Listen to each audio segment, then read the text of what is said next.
2023 ini ada kabar yang bisa dibilang tidak mengenakan Bu ya untuk seluruh masyarakat Provinsi Banten, menempatkan Provinsi Banten sebagai provinsi pertama sebagai angka pengangguran tertinggi se-Indonesia. Penanganannya itu misalnya perusahaan-perusahaan di Banten ini kan juga belum link and match dengan Siap. sekolah-sekolah yang ada di Banten.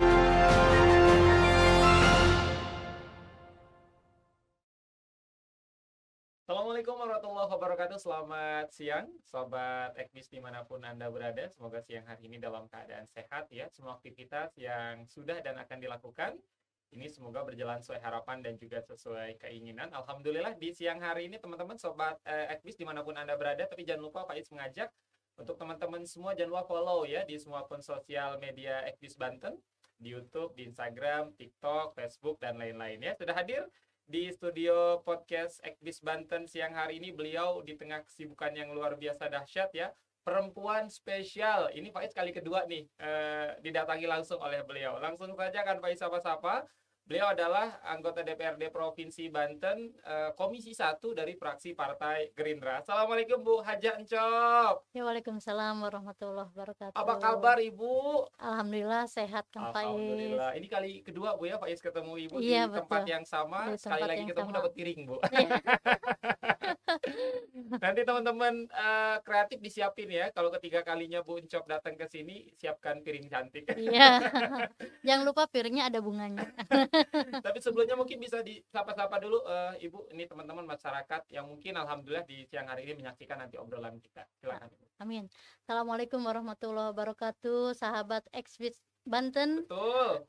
Semoga senantiasa sukses, bahagia, dan tetap semangat. Amin. Ini luar biasa kalau Faiz melihat bagaimana semangat seorang Ibu Encop ya. Dari pagi, siang, sore, malam gitu, dari tempat yang satu ke tempat yang lain. Bahkan tadi sebelum ke studio Ekbis Banten ini sempat aktivitas di luar dulu teman-teman ya. Kemudian baru datang ke sini. Ini sedang masa reses kah atau seperti apa Bu? Iya betul Kang Faiz, kita lagi reses nanti sampai tanggal 18. Siap. Biasanya kan Ibu sudah sering banget tuh datang bertemu dengan masyarakat, Betul. mendengar keluhan masyarakat terutama di Betul. Kota Serang di Iya. Provinsi Banten. Biasanya kalau untuk belakangan ini nih Bu, Ibu bertemu dengan masyarakat apa yang paling banyak dikeluhkan Bu? Dikeluhkannya yang dikeluhkan itu kalau yang kemarin-kemarin ya, soalnya ini masih berjalan Iya. beberapa tempat. Siap. Kalau tentang infrastruktur tuh gorong-gorong Siap. karena jalannya udah bagus, tapi walaupun sekarang ini belum musim hujan, khawatir musim hujan mulai dikeluhkan agar jalan itu diikuti dengan drainasenya. Jadi jangan jalan sendiri, drainase sendiri, itu keluhan kalau infrastruktur. Siap. Kalau keluhan secara umum biasa masalah sekolah, Siap. masalah pengangguran, itulah ya yang baru tertangkap. Ya, jadi banyak keluhan-keluhan dari masyarakat. Insya Allah perlahan tapi pasti keluhan-keluhan tersebut kemudian ditampung, yang mana nanti masukan dari masyarakat juga bisa menjadikan regulasi nanti yang mungkin akan dilakukan oleh Provinsi Banten ya Bu ya. Iya, Bu, ini masih dalam suasana 23 tahun Provinsi Banten. Oh ya, mantap. Baru sebulan lah ya Bu ya, masih anget-anget lah. Iya betul. 23 tahun Provinsi Banten, tepat di 4 Oktober kemarin, meskipun sekarang sudah menginjak di bulan November. Tepat hari Senin kemarin 6 November Bu 2023 ini ada kabar yang bisa dibilang tidak mengenakan Bu ya untuk seluruh masyarakat Provinsi Banten, menempatkan Provinsi Banten sebagai provinsi pertama sebagai angka pengangguran tertinggi se-Indonesia. Ini bagaimana Ibu menyikapinya Bu? Iya, ini memang masalah pengangguran ini PR yang terus harus kita urai. Siap. Karena penanganannya itu misalnya perusahaan-perusahaan di Banten ini kan juga belum link and match dengan sekolah-sekolah yang ada di Banten. Kayaknya itu harus ada. Kemudian perusahaan-perusahaan yang izinnya itu di pusat, itu juga harus ada ketentuan yang sangat ketat bagaimana walaupun izinnya di pusat, bagaimana kuota untuk masyarakat di sekitar masyarakat Banten itu juga harus difikirkan gitu. Karena kalau yang izinnya di pusat kadang-kadang itu kurang sensitif ya, Siap. kurang sensitif, kan kasihan. Hmm. Jalan yang digunakan walaupun jalannya jalan pusat Yes. misalnya, udara, Mm-mm. limbah, dan Mm. lain sebagainya, termasuk juga, pergaulan sosial, Mm. itu kan berefek baik negatif maupun positifnya ke masyarakat kita. Mm. Tapi kalau masyarakat kita tidak menjadi, hanya menjadi penonton, Mm. tidak menjadi, ikut serta Mm. ya, ditampung, maka hadirnya perusahaan-perusahaan besar perusahaan-perusahaan besar di Banten tidak menyenangkan secara maksimal, Betul. karena masyarakat kemudian hanya menonton. Mm.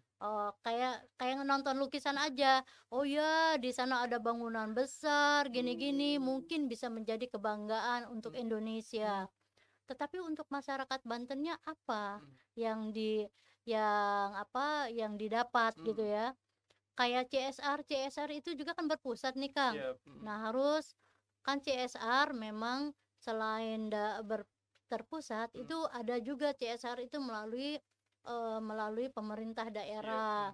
Nah, selain pemerintah daerah harus dibuka juga Mm. dengan kelompok-kelompok masyarakat Siap. gitu loh, sehingga eh, itu akan lebih Siap. aksesnya akan lebih Mm. terbuka, lebih Siap. lebar. Ini yang menarik juga Bun Cop. Artinya kalau Faiz juga sempat beberapa membaca gitu kan dari berbagai media. Nilai investasi di Provinsi Banten ini setiap tahunnya mengalami kenaikan yang luar biasa signifikan. Iya, betul. Bahkan di tahun 2023 saja itu mengalami kenaikan yang luar biasa dahsyat, triliunan Bun Cop. Tapi tidak berbanding lurus dengan penyerapan angka tenaga kerja. Ini seperti apa Bun Cop?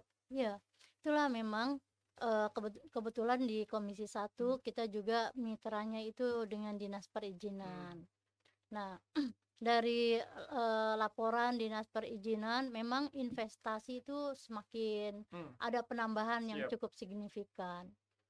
Dan kita juga coba mengurai dari Komisi 1 bersama dengan Dinas Perizinan, kita roadshow ke perusahaan-perusahaan yang mana izinnya itu izin pusat. Yes. Tapi kita coba urai, kira-kira mereka bisa nggak melakukan perluasan apa gitu yang dibutuhkan juga bagi perusahaan itu, yang itu murni dengan dengan pemerintah daerah. Dan harapannya yang sempilan itu gitu ya, harapannya membuka tenaga kerja dari masyarakat. Terobosannya sih sudah begitu wacananya, tapi memang Siap. belum banyak Siap. dilakukan. Artinya upaya-upaya ini sudah dilakukan dan akan dilakukan agar bagaimana Provinsi Banten penganggurannya berkurang ya Bu ya. Iya, Nggak betul. posisi 1 terus. Iya. Iya, ini link and match juga Yes. saya bilang. Kayak perusahaan-perusahaan, saya melihat memang ini memang kalau sekolah itu Komisi 5. Yes. Tapi kalau kepegawaiannya itu kan dengan kami. Siap. Mau nggak mau kalau kita lagi ngomong kepegawaian biasanya ngomongnya kan paripurna juga, ngomong yang lain-lain juga gitu ya. Nah, kalau pantauan saya misalnya sekolah-sekolah yang itu mesti link and match, itu jangan saja fokusnya yang jauh-jauh. Misalnya ada juga yang keluar negeri, ya bagus juga. Maksudnya saya kritik bukannya jangan gitu. Itu boleh terus. Tapi jangan lupa juga perusahaan-perusahaan yang di sekitar gitu loh. Karena kan ada juga beberapa masyarakat kita kalau merantau suka nggak boleh gitu ya, atau memang anaknya nggak mau, siapa tahu udah tanggung punya pacar di sini barangkali gitu kan. Nah, kalau perusahaan-perusahaannya itu dekat, link and match-nya di ini ada kerjasama gitu. Jadi kalau magang mereka nggak kebingungan, dan pasca magang itu anak-anak itu jangan cuma magang saja, tapi pasca magang itu setidaknya menjadi perhatian pada perusahaan-perusahaan itu. Jadi magangnya anak-anak itu bagian dari seleksi kalau menurut saya gitu ya. Sehingga misalnya yang magang 20, siapa tahu cari yang bagus-bagus atau agak bagus gitu lah ya. Diambil dari 10 orang, sehingga penanggulangan pengangguran itu bisa kita laksanakan dari kerjasama dari pemerintahnya, dari dunia usaha, Hmm. dan juga dari kami yang terus cuap-cuap gitu Siap. kira-kira. Artinya kalau kita berbicara potensi Provinsi Banten ya teman-teman, Sobat Ekbis dimanapun teman-teman berada, ini Banten ini nggak kurang dengan potensi yang dimiliki, baik itu sumber daya alam, sumber daya manusianya juga luar biasa. Kita punya bandara, punya pelabuhan, pabrik baja, tekstil, semuanya lengkap di Banten. Tinggal bagaimana mengelola agar bagaimana kekayaan Provinsi Banten bisa dimaksimalkan sebanyak-banyaknya oleh masyarakat Provinsi Banten ya Bu ya. Betul. Bu, ini Belum menarik. lagi Kenapa? saya nambahin tenaga kerja itu, belum lagi kita ngomongin tentang perempuan sama difabel. Oh, Nah, siap. saudara-saudara kita yang istimewa, yang difabel, itu juga sebenarnya kalau di dalam undang-undangnya kalau tidak salah itu juga harus diakomodir berapa persen gitu, 2,5% apa-apa ya saya lupa. Nampaknya di Banten belum nih, belum sensitif juga sama mereka. Kan kasihan mereka. Mereka juga butuh mandiri, butuh juga mengekspresikan diri. Ya, butuh juga uang untuk survive. Nah, jadi penanggulangan pengangguran itu harus paripurna juga. Jadi serentak juga itu teman-teman difabel juga harus menjadi perhatian. Betul, difabel dan perempuan. Karena Perempuan. Boncop juga perempuan ya Bu ya. Iya, Jadi betul. akan sangat merasakan bagaimana Susahnya penderitaannya. siap. Boncop ini yang lagi rame juga menjadi bahan perbincangan di media selain tadi Banten peringkat 1 pengangguran. Ini beberapa kali Pak Mendagri, Pak Tito juga tidak pernah bosan menyampaikan, yuk setiap provinsi hati-hati inflasi, hati-hati inflasi, hati-hati inflasi. Bahkan ada beberapa kepala daerah tuh yang tidak bisa mengendalikan inflasi, akhirnya dicopot. Kalau di Banten ini seperti apa Bu? Apa upaya yang sudah dilakukan, bagaimana inflasi itu setidaknya tidak terlalu tinggi Bu Encop? Kalau saya ngomong Pak Prabowo dikit boleh nggak? Boleh. Maksudnya dari buku beliau ya, dari buku beliau itu ngomongin tentang bagaimana ketahanan pangan, ketahanan swasembada pangan dan ketahanan masyarakat. Nah, itu bisa mencegah inflasi. Nah, bisa mencegah inflasi. Jadi kalau kita memiliki ketahanan pangan, misalnya hal-hal yang mungkin dianggap kecil oleh ibu-ibu, kalau kita beli cabai 100.000 sekarang Bu sekilo. kan mahal kan? Iya. Nggak cuma istri saya yang pusing Bu. Iya bener juga, karena itu urusan kita semua loh. Iya. Nah, misalnya kalau kita beli cabai yang mahal itu lagi masak ya, nah itu apa buah-buahan, apa sayuran yang bisa hidup ininya tuh apa bisa jadi bibit Kang, itu jangan dibuang sembarangan. Jadi ada gerakan pemanfaatan lahan pekarangan mungkin ya Bu. Lahan pekarangan. Kalau di Banten mah masih banyak Kang yang punya lahan pekarangan ya. Nah, kalau yang di tempat-tempat komplek juga bisa. Kalau kami di Hambalang dulu pernah diajarin nanam padi juga bisa di pot loh Kang. Ya, artinya si cabai itu ininya bijinya jangan dibuang sembarangan. Misalnya di satu tempat yang itu mungkin ininya itu dikasih pupuk apa-apa.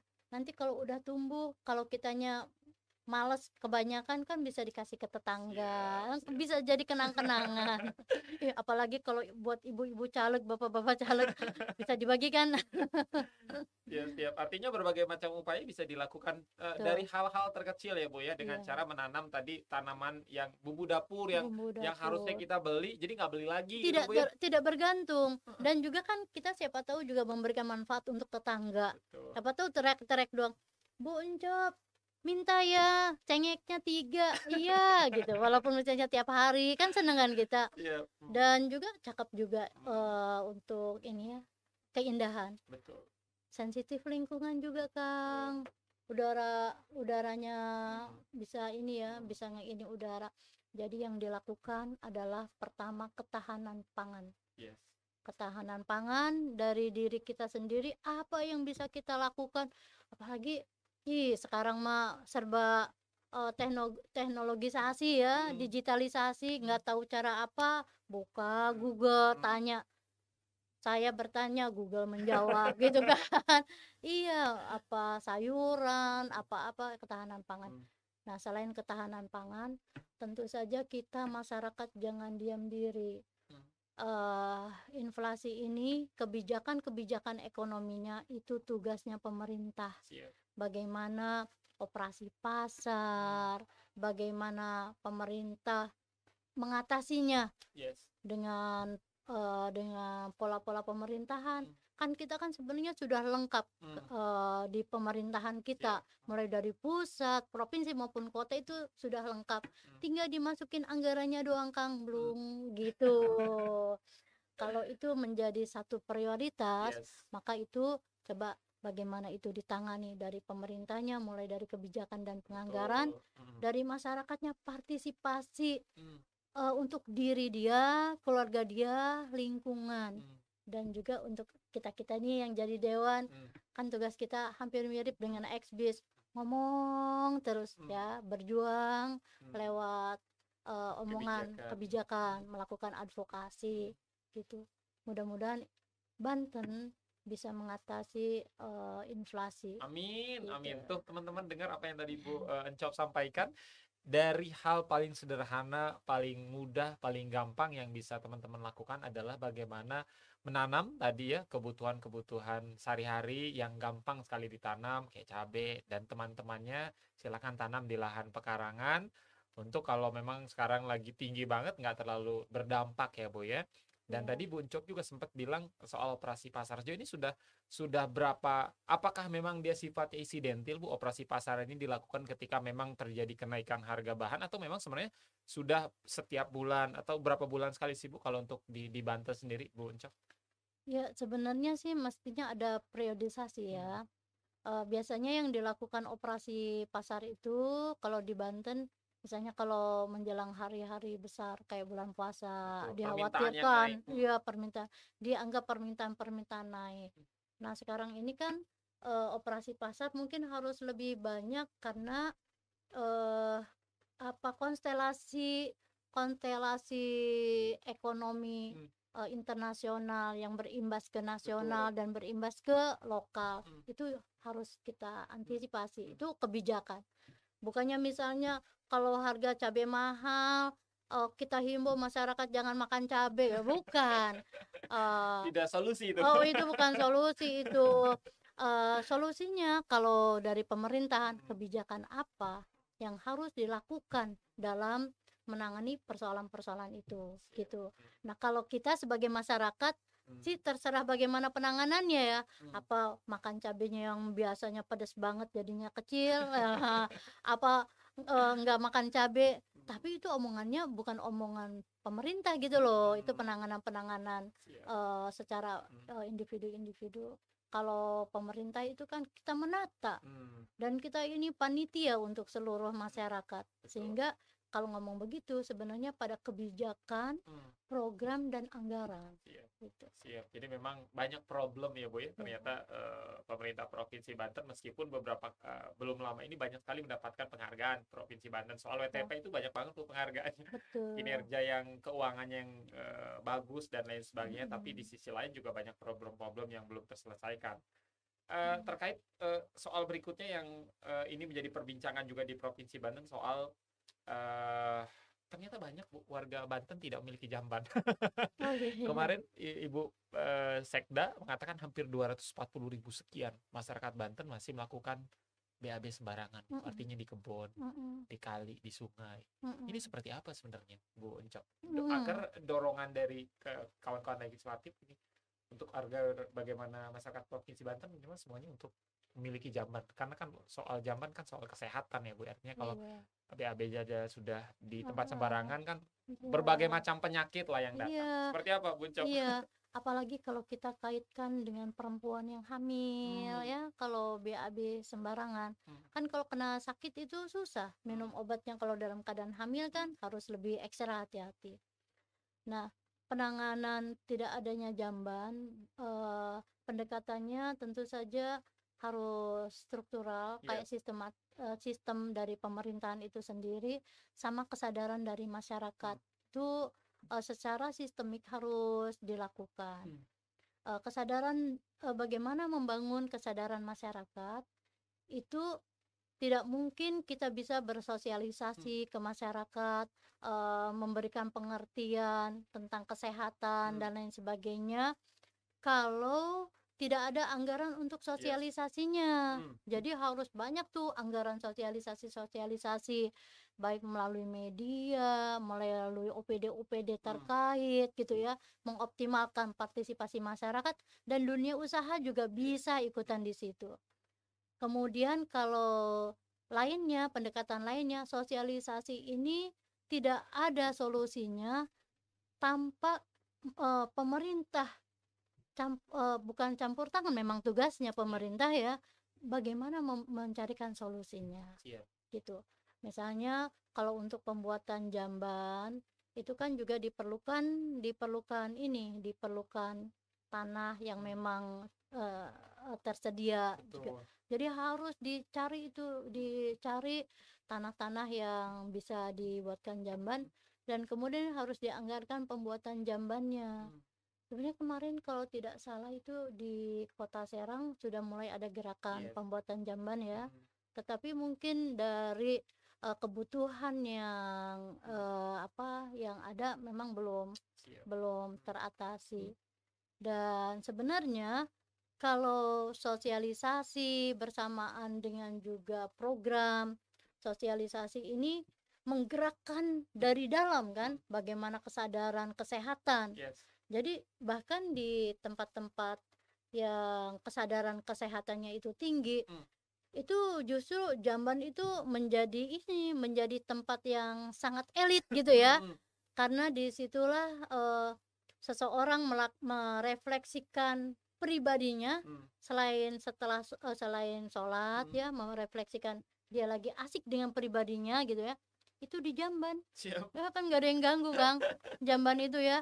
Kadang-kadang Banyak inspirasi lah ya, Bu. bener, inspirasi lah. Kadang-kadang saya lagi cari apa yang lupa, pas lagi di jamban ingat gitu ya.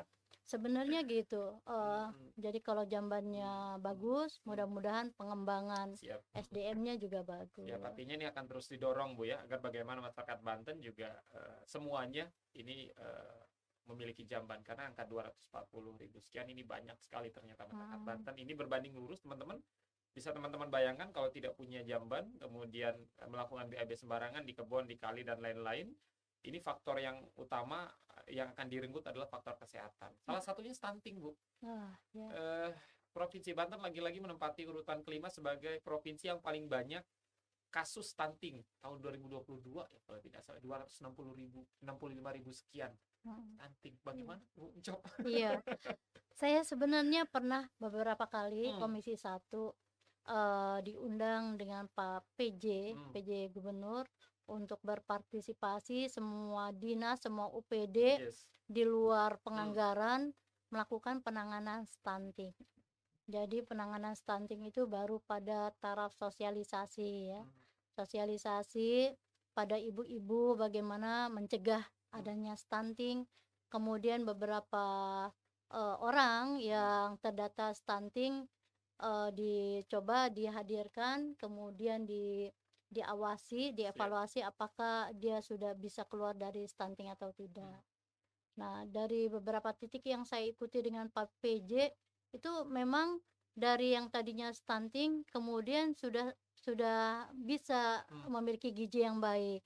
Tapi ini jangan-jangan kan mobilisasi kan. Jangan-jangan ini memang dicariin yang sudah berhasil ya. Mestinya masih ada ditemukan 2 atau 3 kek. Dari saya beberapa titik ya, salah satunya saya ingat di Curug misalnya, dari tadinya stunting itu sudah keluar dari stunting. Ya sisi lain senang. Tapi kalau ternyata angkanya masih banyak, nah itu yang kemudian gerakan kita yang seperti itu harus terus marak. Dan lagi mungkin jangan suruh urunan ya, negara masa urunan tidak dianggarkan, harusnya itu sengaja dianggarkan. Kalau begitu kan artinya gimana ya, peka tetapi tidak sistematis itu loh. Itu seperti masyarakat. Kalau pemerintah Dia yang punya uang, Hmm. kan dia yang punya uang, Hmm. masyarakat mengamanahkan dan hanya masyarakat hanya bilang persoalan kita begini, uangnya di tangan Anda, itu bagaimana gitu ya. Nah, menurut saya sudah selayaknya anggaran stunting itu, kalau itu persoalan besar, itu harus tetap diatasi. Itu persoalan kemanusiaan, Kang. SDM kita akan bagaimana? Banten akan bagaimana kalau bayi-bayinya stunting? Gitu loh. Apalagi kalau tidak ditangani. Yang stunting aja nanti kehidupan mereka bagaimana di generasinya tuh ya, generasi stuntingnya itu. Belum lagi yang hamilnya masih banyak, kita masih banyak, itu Sulit rasanya Bu untuk menuju Indonesia Emas tahun 2045 kalau kita masih berkutik dengan persoalan stunting yang tidak kunjung selesai ya Bu ya. Bagaimana estafet keberlanjutan generasi, kepemimpinan tidak akan berjalan dengan baik kalau masih banyak kasus-kasus stunting yang ada di Provinsi Banten. Dan apa yang tadi Ibu Encop sampaikan juga, ini harus tegas ya Bu. Artinya dalam hal ini mungkin pemerintah benar-benar menganggarkan yang benar-benar fokus di stunting ya. Emang selama ini belum terlalu fokus ke sana Bu Encop? Anggarannya mungkin kurang maksimal. Makanya karena anggaran stunting kurang maksimal, kemudian OPD-OPD lain dimobilisir oleh Pak PJ bagaimana ikut serta menangani stunting. Nah, harusnya pola seperti itu, penganggaran itu takutnya kalau di Dinas Pemberdayaan Perempuan kegedean nangani begitu banyak ya memang kalau persoalan stunting itu bisa dilakukan oleh seluruh dinas. Nah, apa yang dilakukan oleh PJ, bagaimana dinas ikut serta, nah itu tapi bentuknya formal gitu. Mereka menganggarkan di dinasnya masing-masing dalam penanganan stunting. Jadi kolaborasi yang bersama bagaimana mengentaskan PR stunting ini. Kita tadinya sudah berpikir Banten ini sudah bisa tertangani loh stuntingnya. Taunya pas pendataan ternyata masih ada. Dan data itu, Kang, apalagi datanya jelas banyak. Datanya satu aja itu persoalan kok. Gitu. Karena kita bukan soal kualitatif, tapi kita soal kemanusiaan yang itu harus menjadi sorotan. Betul. Bahkan satu saja mungkin ini sudah menjadi sorotan, apalagi sudah sekarang banyak ribuan, banget, ratusan ribu teman-teman ya stunting di Provinsi Banten. Mungkin teman-teman yang menyaksikan juga ada tetangganya atau di lingkungannya yang saat ini juga masalah stunting. Bu, kalau kita berbicara stunting kan tidak lepas dari kemiskinan ekstrim ya Bu ya. Artinya kecil kemungkinan kalau ekonominya bagus dia akan stunting, tapi yang menjadi faktor utama adalah kurangnya asupan gizi, nutrisi dan lain-lain. Ini ngomongin soal kemiskinan ekstrim juga di Banten dahsyat juga nih Bu. Ya, udah masuknya fakir lah Bu ya, artinya dia sudah tidak bekerja, kemudian tidak punya penghasilan. Itu bagaimana upaya-upaya yang dilakukan Bu di Provinsi Banten sejauh ini agar bagaimana kemiskinan ekstrim ini tidak ekstrim-ekstrim banget lah begitu Bu Encop. Makanya memang kita mesti urai dari berbagai sisi. Misalnya di Banten ini kan ada juga petaninya. Dalam musim kering petani ini pemerintah harus menyapa bagaimana itu pengairan. Kemudian ya harus dilihat dari sisi masyarakat kita ini pekerjaannya apa saja, dan kita pemerintah itu termasuk kita ini di Dewan memang harus lebih sensitif ya pada persoalan-persoalan di masyarakat kita. Tadi kita udah ngomongin masalah sekolah yang link and match dengan perusahaan-perusahaan. Terus kita juga sudah ngomongin sarjana-sarjana kita ya yang banyak nganggur, kemudian perusahaan-perusahaan multinasional yang ada di Banten bagaimana memberikan hikmah gitu ya. Yang lainnya itu adalah memang kita harus menyiapkan aksesnya ya, kayak tadi difabel itu juga harus punya akses pendidikan. Ini kan kalau kita mau menyediakan pekerjaan pasti ada kualifikasi pendidikan. Yes. Nah, pendidikannya juga harus diselesaikan. Nah, udah masuk dia sekolah, link and match-nya ini juga harus diperhatikan. Jadi dari hulu sampai ke hilir itu memang harus kita pikirkan gitu. Itulah memang banyak sekali PR, makanya kan mana yang kalau pendidikan itu kan bagian dari ini loh Kang, bagian dari perhatian ya yang harus ini. Kesehatan itu sudah diatur, penganggarannya aja minimal 20% kan, kesehatan minimal 10%. Itu dalam penganggaran sudah diatur.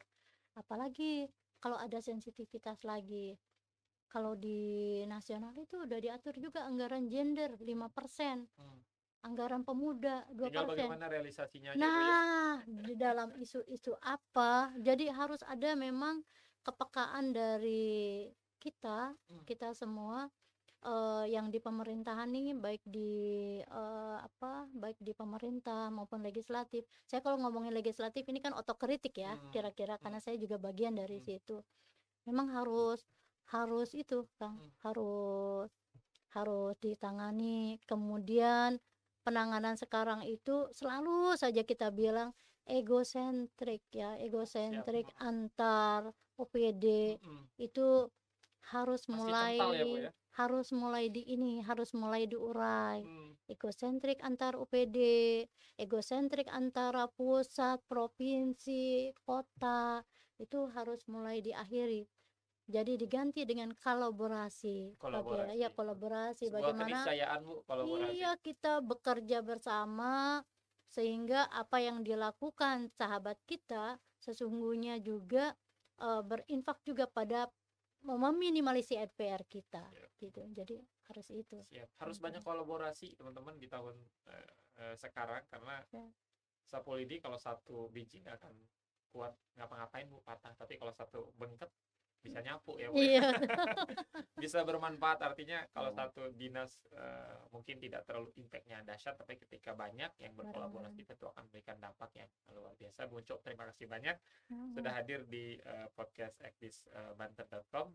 Bu, ini kita sudah masuk tahun politik ini. Kalau kita baca di berbagai macam media, baik televisi elektronik, media online dan lain-lain, isinya soal politik semua. Bagaimana Ibu Uncok mengajak kepada seluruh masyarakat, terutama masyarakat Kota Serang, Dapil ya, Bu, ya, Kota Serang, kemudian juga masyarakat Provinsi Banten, agar sama-sama kita saling menjaga, Bu, agar bagaimana pesta demokrasi ini ya sesuai dengan namanya, pesta. Kita semua senang, kita semua bahagia, tidak saling menjatuhkan, tidak ada black campaign, tidak ada kampanye negatif dan lain sebagainya. Apa yang ingin Ibu Uncap sampaikan? Silakan, Bu Uncap.